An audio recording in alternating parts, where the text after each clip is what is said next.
சிவாய நம. திருச்சிற்றம்பலம். ஞானாசிரியராகவும் ஞான குருவாகவும் எம்மை வழி நடத்தும் நம்பி ஆரூரர் திருவடிகளையும் அண்ணாமலை பெருமான் திருவடிகளையும் மனம் மொழி மெய்களால் வணங்கி மகிழ்கின்றேன். பன்முக நோக்கில் 9ஆம் திருமுறை என்ற இந்த அற்புதமான நிகழ்வில் இன்றைக்கு நாம் ஒரு புதுவிதமான இசை பேருரையாகவே அமைத்து கொடுத்திருக்கின்ற அற்புதமான ஒரு நிகழ்வை பார்க்க இருக்கின்றோம்.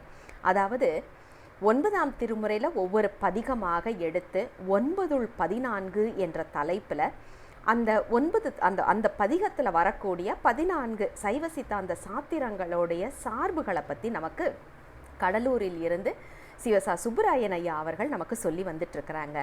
இன்னைக்கு அவங்களுடைய 2 மகன்கள் நமக்கு குரல் கொடுப்பதற்காக, அதாவது பாடுவதற்காக நம்மோடு இணைந்திருக்கின்றார்கள்.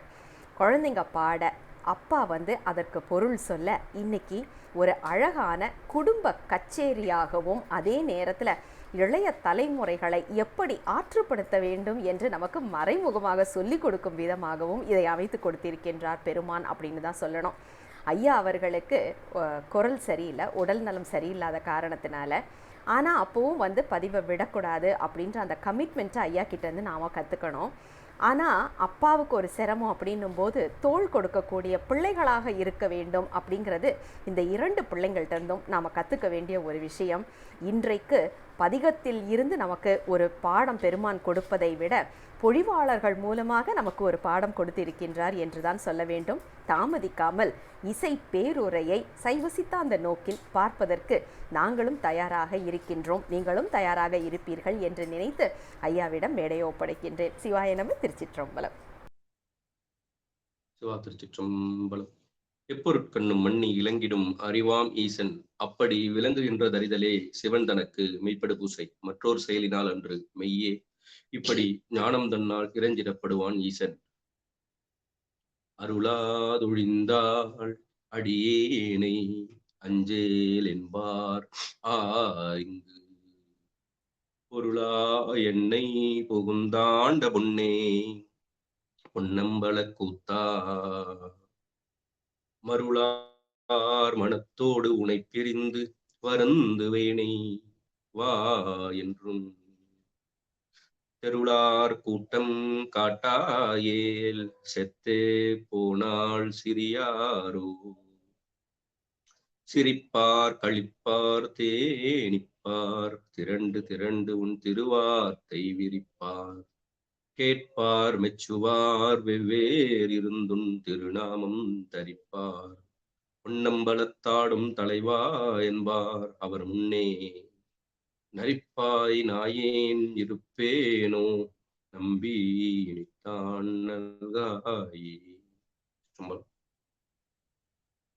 தும்மல் இருமல் தொடர்ந்த பொழுதினும் வெம்மை நரகம் விளைந்த பொழுதினும் இம்மை வினை அடர்த்து எய்தும் பொழுதினும் அம்மையினும் துணை அஞ்செழுத்துமே. திருச்சிற்றம்பலம்.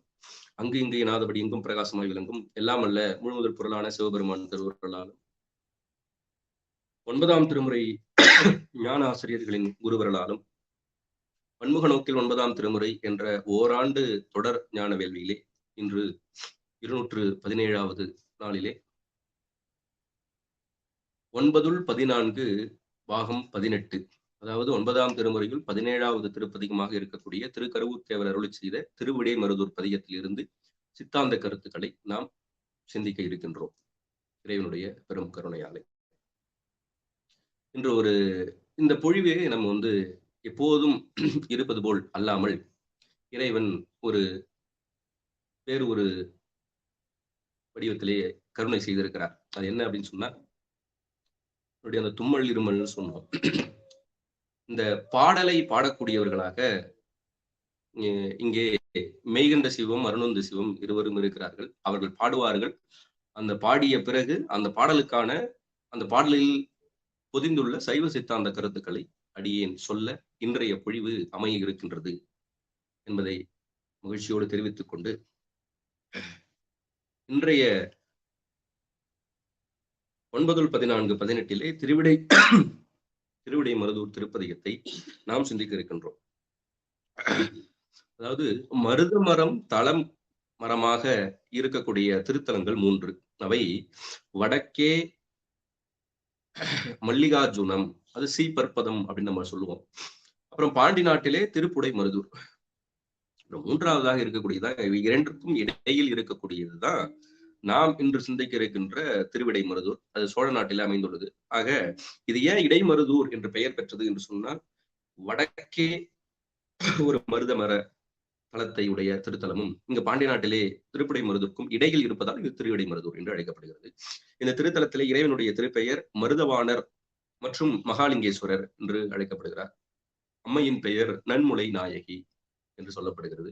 இந்த திருத்தலத்திலே பத்திரகிரியார் மேற்கு கோபுரத்திலும் பட்டினத்தார் கீழே கோபுரத்திலும் தவம் புரிந்தார்கள் என்பது நமக்கு தெரிந்த ஒரு செய்தி.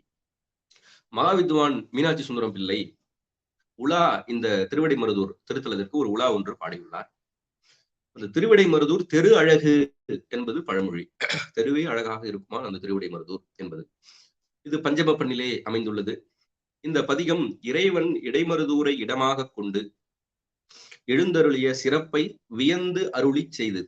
இந்த பதிகம் முழுவதும் அப்படிதான் அருளி செய்யப்பட்டிருக்கிறது திருக்கருவூர் தேவரால். இப்போது முதல் திருப்பாடலை மெய்கண்ட சிவம் பாடுவார்.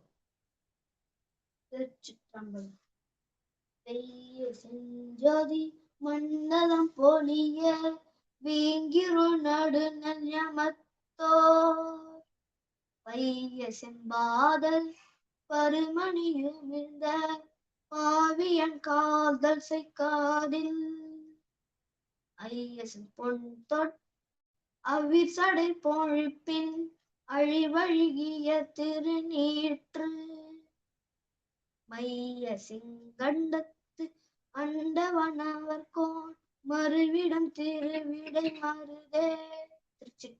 திருச்சிற்றம்பலம். இந்த முதல் பாடலிலே நமக்கு என்ன திருக்கருவூர் தேவர் அருளி செய்கிறார் சொல்லி பார்க்கும்போது, ஞாயிற்று மண்டலம் விளங்க, அது சூரியனுடைய மண்டலம் விளங்க, அதனிடையே மிக்க இருளையுடைய நல் இருளும் உள்ளது. சூரியனும் இருக்குது, அதனுடைய இருக்கக்கூடிய மிக்க இருளையுடைய நள்ளிரவும் உள்ளது. அதுபோல தோன்றுகின்ற கரிய நிறத்தை ஒரு பக்கத்திலே கொண்ட சிவந்த கழுத்தை சிவபெருமான் கொண்டுள்ளார். அவருடைய கழுத்து சிவந்த கழுத்து. ஆனா ஒரு பக்கத்துல மட்டும் நமக்கு அந்த கண்டம் கருத்து இருக்கும். எதனால் என்று சொன்னால், தேவர்களும் அசுரர்களும் பார்க்கடலை கடைந்தார்கள் அமுது வேண்டும் என்பதற்காக. பெருமாள் தான் இதுக்கு தலைவர்.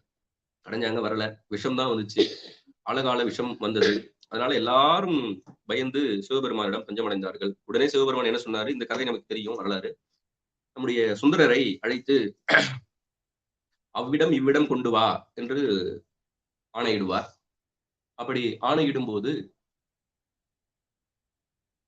சுந்தரமூர்த்தி சுவாமிகள் அங்கே அந்த ஆழகாலத்தை தன்னுடைய கையிலே எடுத்து வந்து கொடுக்கிறார். அதை அப்படியே விழுங்குகிறார் பெருமான். இதெல்லாம் நமக்கு தெரியும். அதுல என்ன பாத்தீங்கன்னா, சுந்தரனுடைய பெயர் ஆளாள சுந்தரர் என்று பெயர் வந்ததற்கு காரணம் இந்த நிகழ்வு தான். இவருடைய கண்டம் கருத்து இருக்கிறதே, சுந்தரனுடைய கையை காட்டு அப்படின்னு சொல்றாரு. ஒண்ணுமே ஆகல, சுத்தமா இருக்குது. என்ன காரணம் அப்படின்னா, திருநீறு கொடுத்த திருக்கை. திருநீறு கொடுத்த திருக்கையால் எந்த விடமும் எதுவும் செய்யாது என்பது நமக்கு தெரியும். அப்ப அதனுடைய அந்த கண்டம் கூட கருப்பா இருக்கணுமா அப்படின்னு கேட்டா, அது தேவர்களும் அசுரர்களும் ஒரு நேர் விருப்பமாக சிவபெருமானிடத்துல வேண்டினார்கள். ஏன்னா, எமக்கு பின்னால் வரக்கூடிய சந்ததிகள் இதுபோல் பார்க்கடலை கடையெல்லாம் அமுது வேண்டும் என்று அவர்களும் திரும்ப தோல்வி அடையலாம். அவர்களுக்கெல்லாம் ஒரு அடையாளமாக இது சொல்லிவிட்டா, இதுக்கு முன்பே கடைந்திருக்கிறார்கள், அவர்களுக்கு விஷம்தான், ஆழகால விஷம்தான் வந்துச்சு அப்படின்றத அனைவரும் தெரிந்து கொள்ள வேண்டும் என்பதற்காக தேவர்களும் அசுரர்களும் நேர் விருப்பமாக இறைவனிடம் வேண்டி பெற்றது அந்த கண்டம் கருப்பாக இருப்பது என்பதையும் நாம் தெரிந்திருக்கோம். இதுல என்னன்னா, மிக்க இருளையுடைய நள்ளிரலும் சொல்லும் போது, இறைவனை நினைக்கும் ஆன்மாக்களுக்கு இறைவனுடைய கழுத்து சிவந்த கழுத்தாக இருக்கும். அப்ப நினையாதவருக்கு அந்த கரிய நிறத்திலே இருக்கும். இதுதான் கருத்து. இதுதான் நம்முடைய திருவருட்பயனிலே 19வது குறள். 19வது குறளிலே உமாபதி சிவம் அருளி இருப்பார். ஊமன் கண் போல ஒளியும் மிக இருளே, யாமன் கண் காணாதவை. ஊமன்னா கூகைன்னா போட்டான்னு சொல்லுவோம். அந்த கண்ணுக்கு சூரியனது ஒளி தோன்றாது இருப்பது போல, அந்த பக்குவம் இல்லாத ஆன்மாக்களுக்கு அந்த கரிய கண்டத்திலே ஏற்றிருப்பார் என்று ஒரு ஓமையாக சொல்லப்படும். ஆனா இன்னும் அதை எப்படி நம்ம சிந்தித்து பார்க்கலாம் அப்படின்னு சொல்லும்போது, நம்முடைய பெருமான் அந்த கண்டத்திலே கரிய கண்டத்திலே இருக்கிறார் இல்லையா, அது நம்முடைய 20 என்னும் சாத்திர நூலிலே நம்முடைய சகல ஆகம பண்டிதர் அருணந்தி சிவனார் முதல் பாடலிலே அருளி செய்வார். அதாவது சிவபெருமானே மெய்கண்டாராக இறங்கி வந்திருக்கிறார் அப்படின்னு சொல்லுவார். அப்படி சொல்லும்போது என்ன சொல்லுவார் அப்படின்னு சொன்னா, கண்ணுதலும் நெற்றிக்கண் கண்ட கரையும் கறந்து அருளி மண்ணிடையின் மாக்கள் மலமகற்றும் எண்ணெய் நல்லூர் மெய்கண்டான் என்று ஒரு கால் மேவுவரால் வேறு இன்மை கைகண்டார் உள்ளத்துக்கண். அந்த கண்ணுதலும் கண்டக்கரையும் கறந்து அருளி சிவபெருமானே குருநாதராக மெய்கண்டாராக வந்தார். அப்ப சிவபெருமானுக்கு கண்டக்கரை கண்ணுதல் இருக்குது இல்லையா, அதே போல குருநாதருக்கும் இருக்கும்.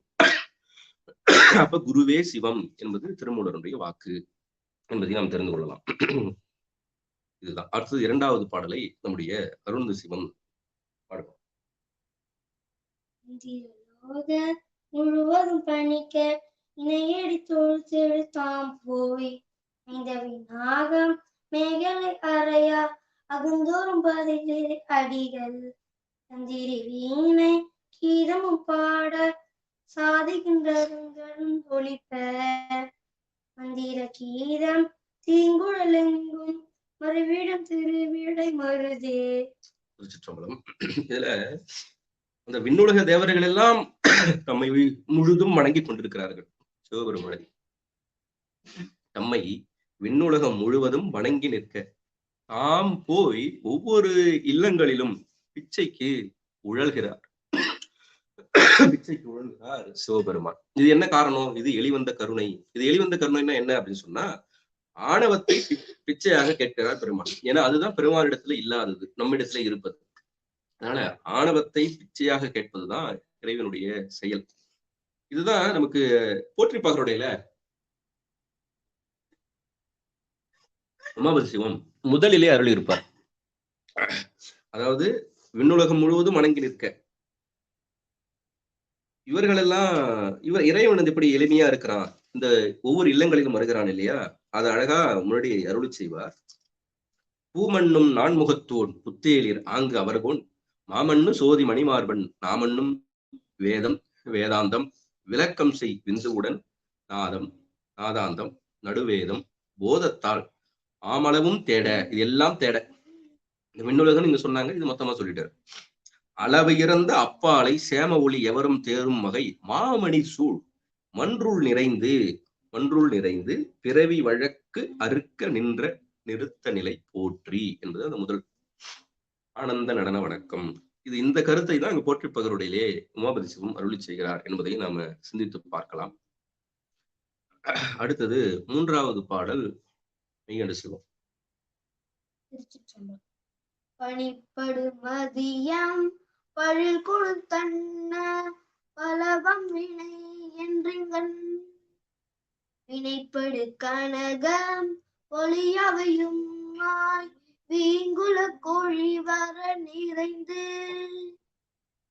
துணிப்படு கலவி மலை மங்கள் உடனாய் தூங்கிரு நடு நலமத்தே மனநே அணுகி நணுகியுள் கலந்தான் மறுவிடம் திருவிடை மருதே.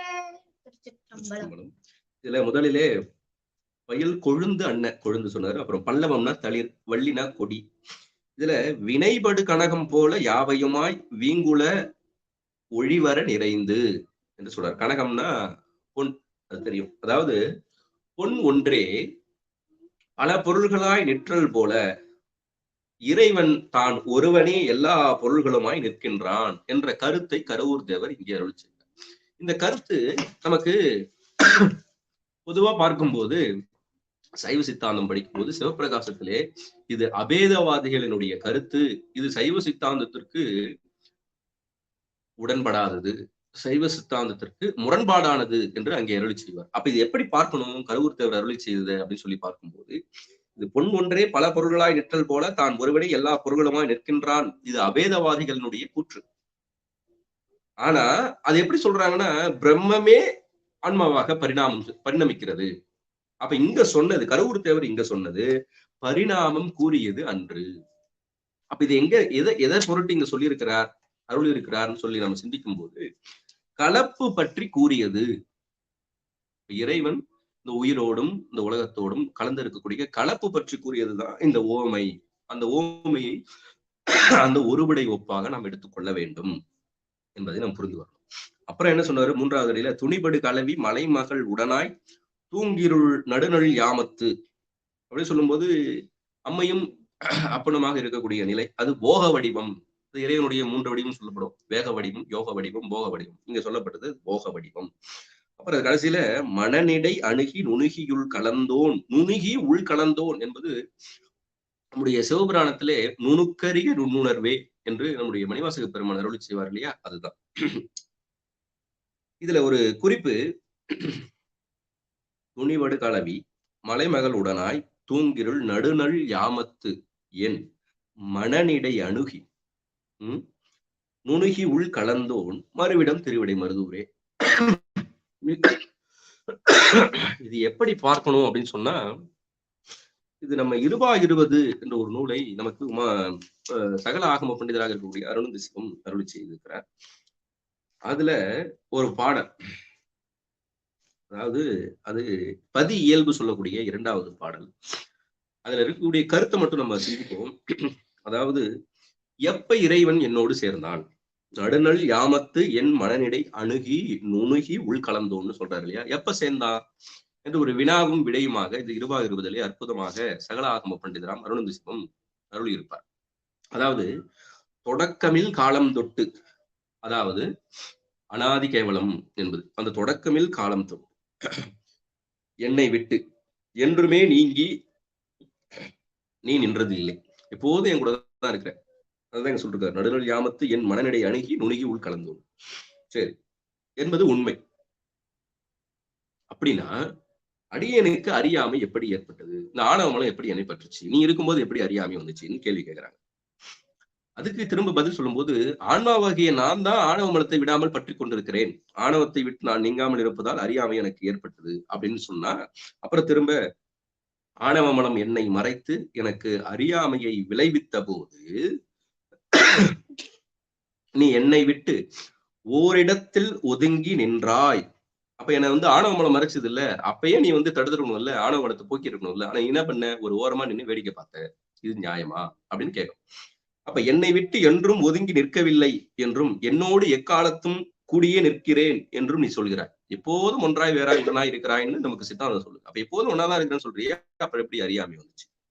அவ்வாறு நீ சொல்வது எனக்கு வியப்பாய் உள்ளது, தெய்வீகமானதோ ஆச்சரியமாய் இருக்கிறது அப்படின்னு சொல்லி கேட்கிறாங்க. ஆணவ மலமாகிய இருள் என்னை மறைத்து நிற்கும் போது நீயும் என்னோடு கூடி நின்றாய்.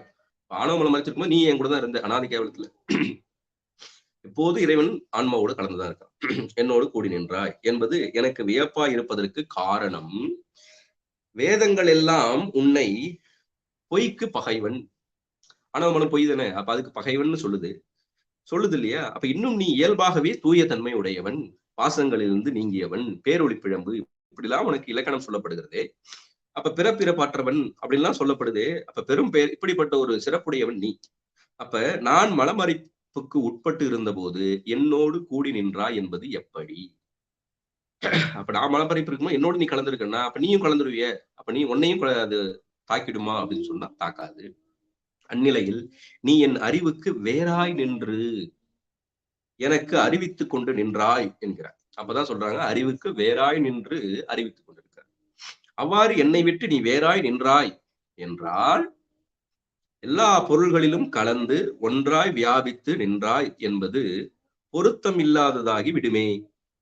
நீ வேறா நின்னா அப்ப எல்லா பொருளும் கலந்திருக்கிற அப்படின்னு சொல்றதுக்கு இழுக்கு வந்துருவேன். அது மட்டும் இல்லாம நீ என்னை விட்டு வேறாய் நின்றால் பரமுத்தி நிலையில் நீ என்னுடன் கலந்து நின்று நான் இரண்டரை கலத்தல் என்பது எனக்கு இயலாமல் போய்விடும். அப்ப அந்தையும் அப்ப வேறா போயிடுவேனே, அப்ப அந்த முத்தி நிலை என்பது சித்திக்காமலே போய்விடுமே அப்படின்னு கேள்வி கேட்கப்படுது. இன்னும் நீ இந்த உலகத்தில் உள்ள ஒவ்வொரு பொருளிலும் அந்தந்த பொருளுக்கு அந்தந்த பொருளாய் அதுவாய் கலந்து வியாபித்து நின்றாய் என்று அப்பர் பெருமானுடைய தேவாரத்தை எடுத்து காட்டுவார். இருநிலனாய் தீயாகி நீருமாகி இயமானனாய் எரியும் காற்றுமாகி அருநிலைய திங்களாய் ஞாயிறாகி ஆகாசமாய் அட்டமூர்த்தியாகி பெருநலமும் குற்றமும் பெண்ணும் மானும் பிறருருவும் தம்முருவும் ஆமையாகி நெருநிலையாய் இன்றாகி நாளையாகி நிமிர்புன் சடையடிகள் நின்றவாறே.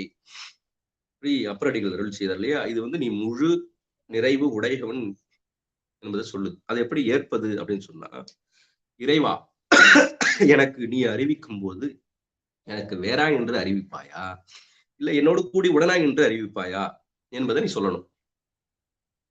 இது ரொம்ப கேள்வி பதில்னு வந்து இருக்குது ரொம்ப நேரம். இது நம்ம அப்படியே கொஞ்சம் வேகமா தான் போயிட்டு இருக்கிறோம். மற்றொரு தருணத்திலே, ஏன்னா இந்த ஒரு பாடலுக்கே அப்புறம் நேரம் ஆயிடும். மற்றொரு தருணத்திலே நம்ம விரிவா சிந்திப்பதற்கு திருவருள் கூட்ட நாம் சிந்திக்கலாம். அடியனது அறியாமையை கண்டு நீ கோபம் கொள்ளாமல் அருளி செய்து அருளும்படி வேண்டுகிறேன். அறியாமல் இருக்க நீ கோவப்படாதப்பா, கொஞ்சம் கருணை புரிப்பா அப்படின்னு சொல்லி நம்ம ஆன்மா. அப்போதுதான் மெய்கண்ட தேவன் பக்குவம் இல்லாமையால் இவ்வாறு அறியாமல் கேட்கிறாய் அப்படி சொல்ற. சூரிய ஒளியும் கண்ணும் இருளும் ஒரே இடத்தில் இருப்பதை அறியாமல் நீ கேட்கிறாய் அப்படின்னு நம்ம கடைசியா கன்க்ளூஷன் தராங்க. சூரிய ஒளி இறைவன், கண் ஆன்மா, இருள் என்பது ஆணவம், 3 ஒரே இடத்துல தான் இருக்குது அப்படின்னு சொல்லி நமக்கு முடிவு தராங்க. அதுதான் இங்க நடுநல் யாமத்து என் மனநடை அணுகி நுணுகி உள் கலந்தோன் என்று அந்த கருத்தை இருவாயிருவதிலே சொல்லப்பட்ட கருத்து இங்க கருவூர் தேவர் அருளி செய்கிறார் என்பதை நம்ம பார்க்கிறோம். அடுத்தது 4வது பாடல் அருணந்து சிவம்.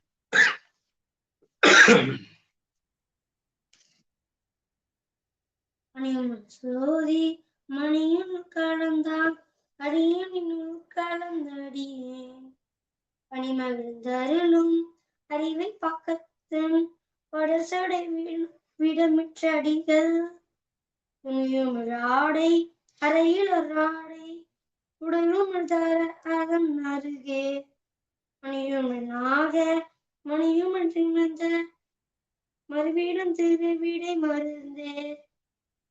திருச்சிற்றம்பலம்.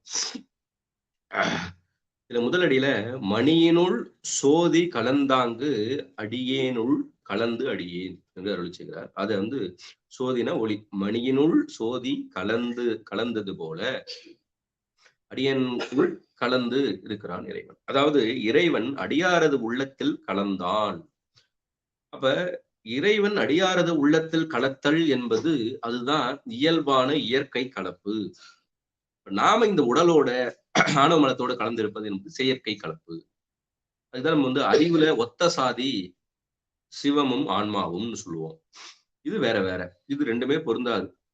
அதனால நாம் இந்த உடலோடு சேர்ந்திருப்பது என்பது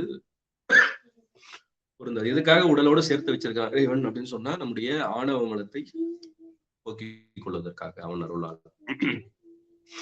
அப்ப அந்த செயற்கை கலப்பு என்பது இந்த ஆன்மாவும் ஆணவமும் கலந்திருப்பது, ஆன்மாவும் இறைவனும் கலந்திருப்பது இயற்கை கலப்பு. அது அடியார் நடுவுள் தான் இறைவன் இருக்கிறான். அதனாலதான் அதுதான் மணிவாசகர் வேண்டுகிறார் என்பதை நாம் பார்க்கிறோம். அடுத்தது 5வது பாடல் மெய்கண்ட சிவம்.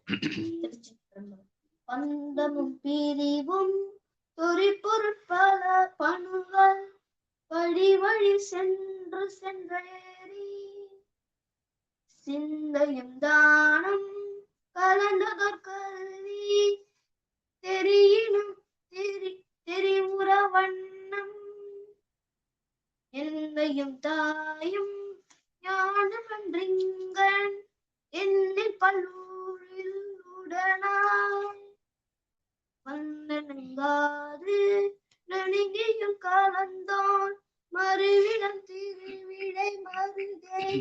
திருச்சிற்றம்பலம். திருச்சிற்றம்பலம். இதுல பந்தம் என்பது கட்டுநிலை, இந்த உலக போகத்திலே இருப்பது.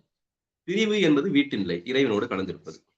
இந்த தெரிபொருட்பணுவல் படி வழி சென்று ஏறி, இது நம்ம வந்து சென்ற வாரம் நம்ம திருவிசைப்பாவில் தவம் என்ற பகுதியிலே இதை நம்ம சிந்தித்திருக்கிறோம். இதே பாடல நமக்கு சிவஞான மாபாடியம், அதாவது சிவஞான முனிவர் அருளிய பேருரை, அந்த பேருரையில 8ஆம் நூற்பாவில நமக்கு அருளி செய்திருக்கிறார் நம்முடைய சிவஞான முனிவர். இந்த பாடலை எடுத்துக்காட்டி நமக்கு எடுத்து அருளி செய்திருக்கிறார். என்ன சொல்றாரு அங்க அப்படின்னு சொல்லி பார்க்கும்போது, அதாவது படிநிலையில் தான் நம்ம பல்வேறு பிறவிகளில் இருந்துதான் நம்ம இந்த சைவ சமயத்தை சார முடியும். ஒருவன் பல நாடுகளை கடந்து வழிகேட்டு கொண்டு இறுதியில், அதாவது தென் தமிழ் நாட்டிலிருந்து வடக்கே மிக தொலைவில் உள்ள பொன்மலையாகிய மேருமலையை சென்று அடைய விரும்பிய ஒருவன். அதை நம்ம ஃபர்ஸ்ட் தெரிஞ்சுக்கிறோம். பல நாடுகளை கடந்து வழிகேட்டு கொண்டு இறுதியில் லாவிருது நாட்டில் சென்று அடைவான். அங்கிருந்து செல்லும் வழி நேரே அவனை மேருமலைக்கே இட்டு செல்லும். அவ்வாறே எந்த திசையிலிருந்து செல்வோரும் லாவிருது நாட்டை சென்று அடைந்தே மேருவை அடைதல் கூடும். இதனை நம்முடைய சிவஞான முனிவர் தான் ஏற்கனவே 2ஆம் நூற்பாவிலையும் சொல்லியிருப்பாரு இப்படி இருக்கக்கூடிய நிலைய. அப்ப இந்த இதுல என்ன சொல்றாரு, வீடு பேற்றை விரும்பி பல்வேறு சமய நெறிகளில் ஒழுகின யாவரும் படிமுறையே வளர்ந்து சைவமாம் சமயத்தை சார்வர். சைவ சமயத்தை சாருதல் என்பது ரொம்ப அரிதிலும் அரிது. அதன் பின்னர் ஞானாசிரியன் வழிகாட்ட தீக்கை ஏற்று சரியை முதலிய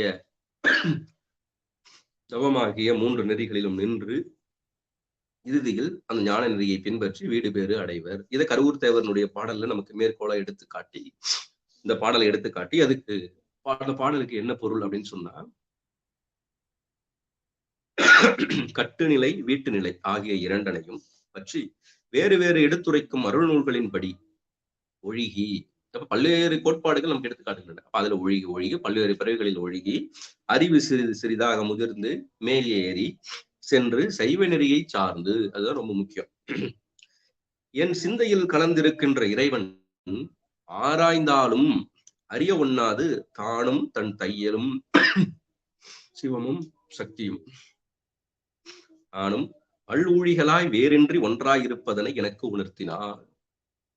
பல்ஊழி காலம் இறைவன் நம்மோடுதான் ஒன்றாகவே இருந்திருக்கிறான். ஆனா சைவ சமயத்தை சார்ந்து நமக்கு எது உண்மை எது பொய்மை என்ற வேறுபாட்டை நமக்கு அந்த பகுத்து அறிவது ஆன்மா அப்படின்னு உண்மைகளுக்கு தலைவர் மனவாசன் கிடந்த அருளி செய்வார். அப்படி பகுத்து அறிந்து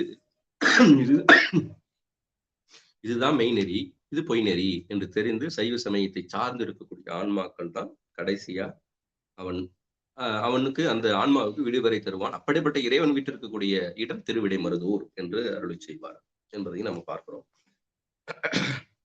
எந்தையும் தாயும் என்று அருளி செய்கிறார். எந்தையும் தாயும்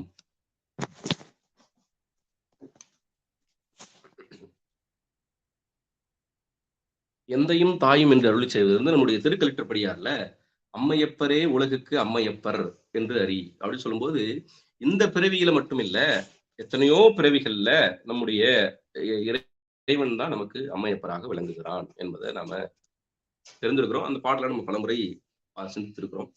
இதுல சிவஞான சித்தியாரில் 263வது பாடல், அதுல புறச்சமய நெறினின்றும் அகச்சமயம் புக்கும் புகழ் மெருதி வழி உழன்றும், இப்படிலாம் ஆன்மா படிநிலையில வரும். புகழும் ஆச்சிரம அறத்துறைகள் அவை அடைந்தும், இப்படி ஸ்டெப் பை ஸ்டெப்பா வரும். அரும் தவங்கள் புரிந்தும் அருங்கலைகள் பல தெரிந்தும் ஆரணங்கள் படித்தும் வேதங்கள் சிற்புடைய புராணங்கள் உணர்ந்தும் வேத சிறப்பொருளை மிக தெளிந்தும் சென்றால் சைவ திறத்து அடைவர். எப்ப சைவ திறத்து அடைவர்னு ஒரு பட்டியல் போட்டு காட்டுகிறார். இதில் சரியை கிரியா யோகம் செலுத்தியவின் ஞானத்தால் சிவனடியை சேர்வர். முதல்ல புறச்சமய நெறிகளில் நிற்கணும், அப்புறம் அகச்சமய நெறிகளில் நின்று ஒழுகணும், அப்புறம் மனு முதலியோரால் கூறப்பட்ட ஒழுக்க நூல் வழி சென்று நிற்க வேண்டும், அப்புறம் மறைகள் என்று சொல்லக்கூடிய வகுத்தல் இல்லறம் முதலிய நெறிகளை மேற்கொண்டு அவற்றில் வலுவாது ஒழுக வேண்டும். அப்புறம் அரிய தவங்களை செய்ய வேண்டும். அரிய பல கலைகளை பயின்று வேதங்களை ஓதி சிறப்பாய புராணங்களை உணர்ந்தும், அப்புறம் உபநிடதங்கள் வேதத்தின் முடிவாக இருக்கக்கூடிய உபநிடதங்களை ஆய்ந்து தெளிந்தும் படிப்படியாக மேலேறி சென்றால் சைவ சித்தாந்த நெறியினை அடையலாம். அவர்களுக்கு அந்த சரீகிரி யோகம் வந்து அந்த ஞானத்தை அடைவர் என்று அந்த பாடலிலும் நமக்கு எடுத்து அருளி செய்கிறார் நம்முடைய சகலாகம பண்டிதராக இருக்கக்கூடிய நம்முடைய அருணந்தி சிவனார். அதுதான் பந்தமும் பிரிவும் தெரிபொருட்பனவல் படிவழி சென்று ஏறின்னு சொன்னார் இல்லையா. அதுதான் சிவஞான மாபாடியத்திலும் சரி சிவஞான சித்தியாரிலும் சரி நமக்கு அருளி செய்திருக்கிறார்கள் என்பது சித்தாந்த கருத்தோடு நம்ம சிந்தித்து பார்க்கிறோம். அடுத்தது 6வது பாடல் அருணந்தி சிவம்.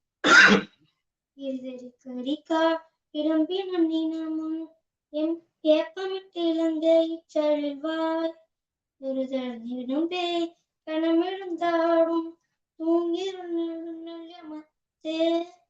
அல்புரி முருவர் முகிழில் எரிப்ப அந்தி போன்றொலித்தில் மேனி வரியவர் ஆட ஆடும் பெருமான் மறுவிடம் திருவிடை மருதே.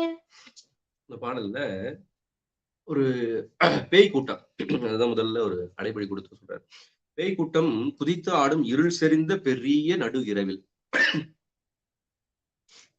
அருளை வெளிப்படுத்தும் புன்முறுவல், அதுதான் அருள்புரி முறுவல் என்று 3வது அடியிலே அருள் செய்திருக்கிறார். அருளை வெளிப்படுத்தும் புன்முறுவல் நிலவினை வெளிப்படுத்த அந்திவானம் போல செவ்வொளி விளங்கும் திருமேனியில், இறைவனுடைய திருமேனியில பாம்புகள், கோரை உடைய பாம்புகள் அரியற ஆட ஆடும் அப்படின்னு சொன்னார். அப்ப திருமேனியில் பாம்புகள் அசைய கூத்து நிகழ்த்தும் எம்பெருமான் திருவடி மருதுள்ள. அப்ப கூத்து நிகழ்த்துகிறான்னு சொன்னா ஐந்தொழிலை நமக்கு ஆற்றுபவன் சிவபெருமான் ஒருவனே. அது யாருக்கு? சைவ நெறியை சார்ந்தவருக்கு மட்டுமா அப்படின்னா இல்ல, புறப்புற நெறியில் நிற்பவருக்கும் அகச்சமயத்தை கடந்து இருக்கக்கூடிய சைவ சித்தாந்த நெறியினருக்கும் ஐந்தொழிலை ஆற்றக்கூடியவன் சிவபெருமான் ஒருவனே. அதனால்தான் அவன் பாரபட்சம் இல்லாதவன், கருணையே வடிவானவன் என்று நம்ம சொல்றோம். அடுத்தது 7வது பாடல் மெய்கண்ட சிவம். பசுங்கலன் விசும்பின் இணைதுளப்பட நினைத்துருகி அழலையார் பூரவம் புனலோடு அதனின் பாந்தர கலவி தொழிலையார் நெஞ்சம் இடர்பட வண்ணம் தூங்கிரு நடு நெல்லமத்தோ மழலையார் சிலம்ப வந்தகம் புகழ்ந்தோன் மறுவிடம் திருவிடை மருதே. திருச்சிற்றம்பலம். இந்த பாடல்ல என்ன சொல்றாருன்னா, இந்த கருத்தை நம்ம ஏற்கனவே ஒரு பதிகத்தில் படிச்சிருக்கோம். திருமுகத்தலை பதிகம் நினைவு. பச்சை மண்கலம் இருந்தா அது மழை நீர்ல கரைஞ்சிரும். ஆனா அந்த மண்கலமே நெருப்புல சுட்ட மண்கலமாக இருந்தால் அது தண்ணியிலே போட்டு வச்சாலும் அது கரையாது. இந்த ஓமையை நமக்கு சொல்றார். இந்த ஓமையை சொல்லி அவர் தன்னை சொல்கிறார், அறிவில்லாதவனுடைய அடியேனுடைய உள்ளம், அதாவது உலகியல் இன்பங்கள், அது மகளிருடைய கலவியில் சேர்ந்து இடர்படா வண்ணம் இருள் செறிந்து நடுஇரவில் என் உள்ளம் புகுந்த பெருமான் உரையும் இடம் திருவிடை மருது. அப்ப திருவருளை பெற்றவருக்கும் திருவருளை பெறாதவருக்கும் உள்ள வேற்றுமையை இந்த பாடல்ல நமக்கு எடுத்து காட்டுகிறார். திருவருளை பெற்றவர் நெருப்பிலிட்ட சுட்ட மண்கலம் போல, என்னதான் நீர்ல போடாலும் அது கிடையாது. திருவருளை பெறாதவர்கள், அவர்கள் என்னது? பச்சை மண்கலம் போல மழை நீர்ல கரைந்து விடுவார்கள். அவர் எப்படிப்பட்டவர்கள்? உலகியல் இன்பங்களிலே இருப்பவர்கள். அப்ப மகளிர் கலவியில் சேர்ந்து இடர்படுபவர் என்பது சொல்லாமலே பெறப்படும். அப்ப இந்த பச்சை மண்கலம் என்ற ஊமை உலகியலில் இருந்து துன்பத்திலே உழக்கூடியவர்கள்.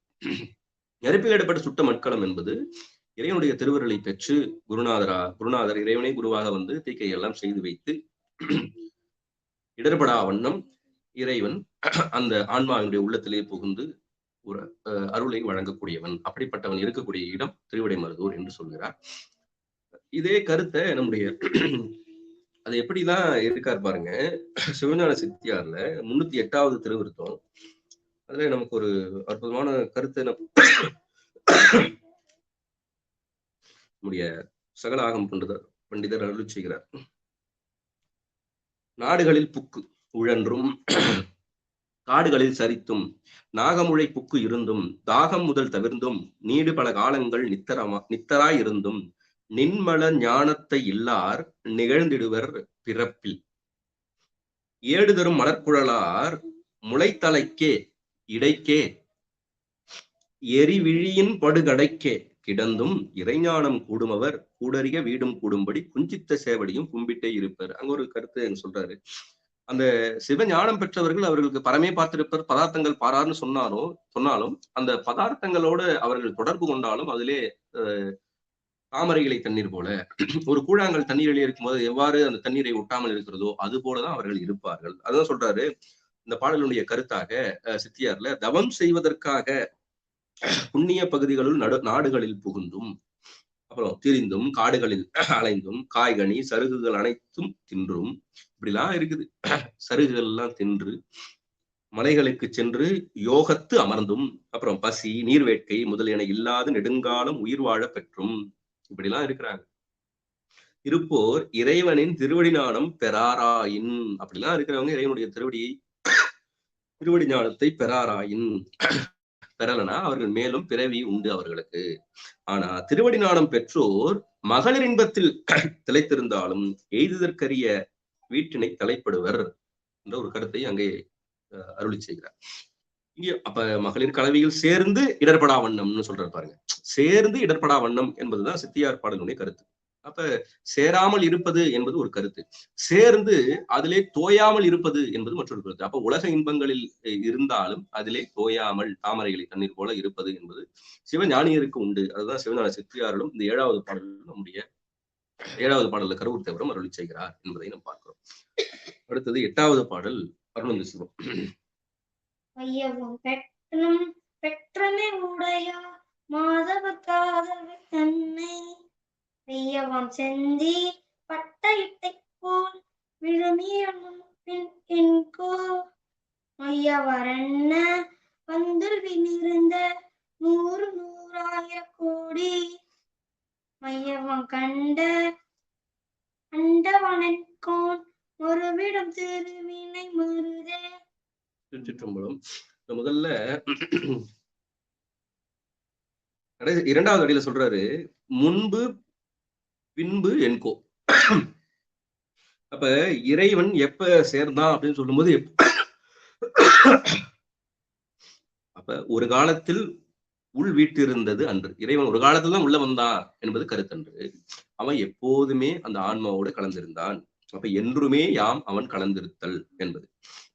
இந்த விழுமியோன் என்பது என்ன பொருள்னா யாவரினும் மேலானவன். அவன் எப்போதும் கலந்திருப்பான். ஒரு காலத்துல ஒரு நேரத்துல கலந்தான் என்பது அன்று. இதுதான் சைவ சித்தாந்த கருத்து. இதுல வையவாம் பெற்றம் ஏருடையார், அதாவது வைக்கோலை விரும்பும் காளையினை உறுதியாக கொண்டவர் பெருமான் என்ற ஒரு கருத்து சொல்றாரு. அப்புறம் இட்டிகைனா செங்கல் என்பது பொருள். அதாவது இந்த செங்கல் மண்ணாலதான் ஆக்கப்படுது, மண்ணில் தான் செய்யப்படுகிறது.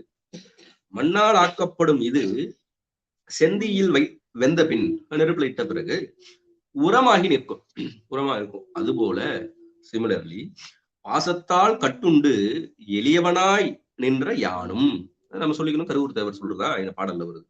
ஞானத்தால் திண்ணியனாகும்படி என்று இங்க சொல்றார். அதுதான் இட்டிகை போல் விழுமியோன்.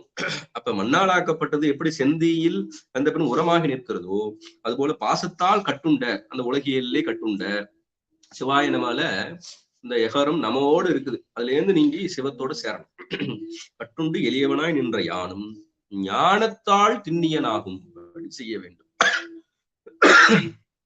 அந்த ஞானத்தால் திண்ணியனாகுதல் என்பதுதான் இங்க செந்தியில் வெந்த பின் என்பதோட அது குருநாதர் உபதேசம் மூலமாக அதை செய்வார் என்பதை நம்ம பார்க்கணும்.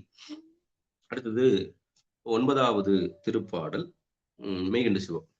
திருச்சிற்றம்பலம். காலங்காலம் பொய்கை புனல் சொல்லி விடத்து கலந்த மணியிட கிடைந்தாகு நலங்களத்தடிய சிந்தையில் புகழ்ந்த நம்பெனன் வம்பெனன் உடைய உலங்களந்தவனே என்றொருதி உளம்புவர் அவன் புகழ் அருவி மலங்கள கண்ணீர் கண்மணியானையால் மறுவிடம் திருவிடை மருதே. திருச்சிற்றம்பலம். இதுல நலம் கலந்து அடியேன் என்று 2வது அடியிலே அருள் இருக்கிறார். நலம் என்று சொன்னால் அது திருவருளை குறிக்கும். நலம்னு சொன்னாலே அது திருதான். நலந்தான் இல்லாத சிறியர்க்கே அங்க சொல்றதும் அதே பொருள்தான். அப்புறம் அவம் புகார் என்று 3வது அடியிலே அருள் செய்கிறார். அவம் புகார்னா வீண் செயல்களிலே செல்லாதவர்கள், அப்ப இறை செயல்களை செல்லக்கூடியவர் அப்படி சொல்றாரு. அப்ப இப்ப இந்த தேற்றாங்கொட்டை என்று ஒண்ணு இருக்கும், அது தேத்தாங்கொட்டை அப்படின்னு சொல்லுவாங்க கிராமங்கள்ல. அதாவது ஒரு தண்ணி கலங்கி இருக்குது, அந்த கலங்கல தண்ணிய தெளிய வைக்கணும் அப்படின்னு சொன்னா அந்த தேற்றாங்கொட்டையே போடணும். போட்டா அந்த மண் எல்லாம் அடியில போய் நின்றும், மேல தெளிவாயிடும் நீர். எவ்வளவு ஒரு உதாரணத்தை, ஓமையை நமக்கு ஒவ்வொரு பாடலிலும் கருவூர் தேவர் அருளி செய்கிறார் என்பதை நம்ம பார்க்கணும். ரொம்ப அற்புதமான ஓமைகள் எல்லாம். அப்ப கலங்குதலை உடைய நீர் தேற்றாங்கொட்டையால் தெளிவிக்கப்பட்ட இடத்து மண் அடியில் பட நீர் தெளிவாகும். அதுபோல அடியேன் சிந்தையுள் புகுந்து கலக்கத்தை நீக்கி நன்மையை அருளும் பெருமானே வீற்றிருக்கக்கூடிய இடம் திருவிடைமருதூர். அப்ப சிந்தையிலே நமக்கு மயக்கம் இருக்கிறது, அறியாமை இருக்கிறது. அந்த அறியாமையை நீக்கி நலம் புரிபவன், திருவருளை புரிபவன். நமக்கு என்ன சக்தி இருக்குது? திரோதான சக்தி, மறைப்பாற்றல். அந்த மறைப்பாற்றல் அருளாற்றலாக வெளிப்படும். எப்ப இந்த ஆன்மா பக்குவமாகும் போது, அப்போ இந்த ஆன்மாவினுடைய அறிவுக்கு அறிவாய் நின்று உணர்த்துவான். அதுதான் அந்த எப்படி தேற்றாங்கொட்டை வருகிறதோ அது போல குருநாதர் உபதேசம் செய்து தீக்கைகள் எல்லாம் செய்யும் போது தேற்றாங்கொட்டை போல நம்முடைய மலங்கள் அழுக்குகள் எல்லாம் நீங்கிவிடும், அது அடங்கிவிடும், வெளிப்படாமல் அடங்கி நிற்கும். ஒன்று மேலிடி ஒன்று ஒழிக்கும்னு சொல்லுவார் கொடிக்கவில. அததான் இப்படி சொன்னாரு. அவன் புகார் வீண் செயல்களை செல்ல மாட்டாங்க. மலம் கலங்கண்ணில் கண்மணி அணையான் கண்மணி அணையான் மறுவிடம் திருவிடை மருதே புலம் கலந்தவனே என்றும் நின்றுருகி புலம்புவார். அப்படி சொல்லும்போது இந்த பாடல்ல இருக்கக்கூடிய ஒரு கருத்து, பெற்ற சிற்றின்பமே பேரின்பமாய் என்பது நம்முடைய சாத்திர நூலாக இருக்கக்கூடிய திருவுந்தியார் கருத்து. சிந்தையுள் புகுந்த நம்பனே வம்பனேன் புதுமையுடையவன் என்பது பொருள். புலம் கலந்தவனே என்று நின்று உருகி புலம்புவார். அவன் புகார் மீன் செயல்களை செல்ல மாட்டாங்க. அவர்கள் உலகத்திலே அவர்கள் பெற்ற சிற்றின்பமே பேரின்பமாக இருக்கும். அவர்களுக்கு எப்படி முன்பு பார்த்தோமோ அதே போல இங்கேயும் நம்ம பருத்தி பார்க்கணும். அடுத்தது 10வது பாடல் அருணந்தி சிவம் கடைசி திருக்கடை காப்பு.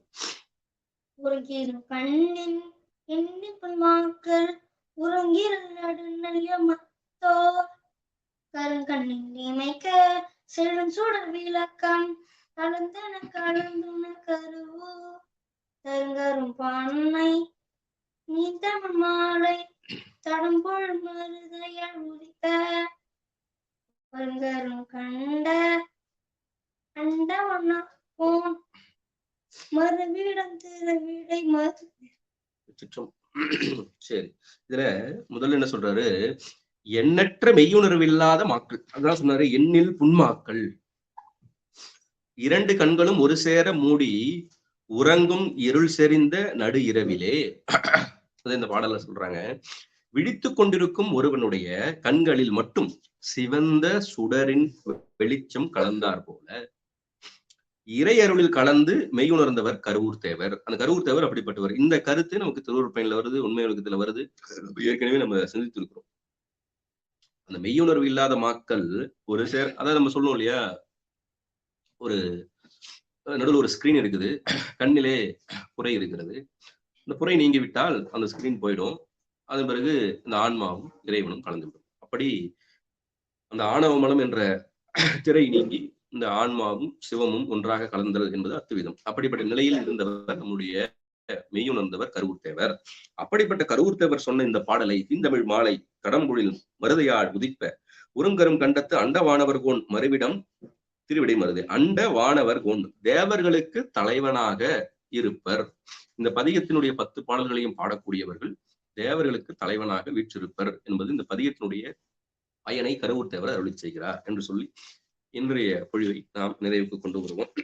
வாழ்கவே வாழ்க என் நந்தி திருவடி, வாழ்கவே வாழ்க மலமறுத்தான் பதம், வாழ்கவே வாழ்க மெய்ஞானத்தவன் தாள், வாழ்கவே வாழ்க மலமிலான் பாதமே. திருச்சிற்றம்பலம். தென்னாருடைய சிவனே போற்றி, எந்நாட்டவருக்கும் நிறைவா போற்றி. அண்ணாமலையம் அண்ணா போற்றி, கண்ணாரமுத கடலையை போற்றி, காவாய் கனகத்திரளையை போற்றி, கைலை மலையானே போற்றி போற்றி. திருச்சிற்றம்பலம். இந்த மெய் என்ற சிவம் அருணந்தி சிவம் 2 பேர் பாடல் படிச்சாங்க. அவங்களுடைய முகம் இதுல சரியா தெரியல. வாங்க கடைசியா சொல்லி ஒரு மெய் என்ற சிவம், ஒரு அருணந்தி சிவம். நன்றி. சிவாய நம. திருச்சிற்றம்பலம்.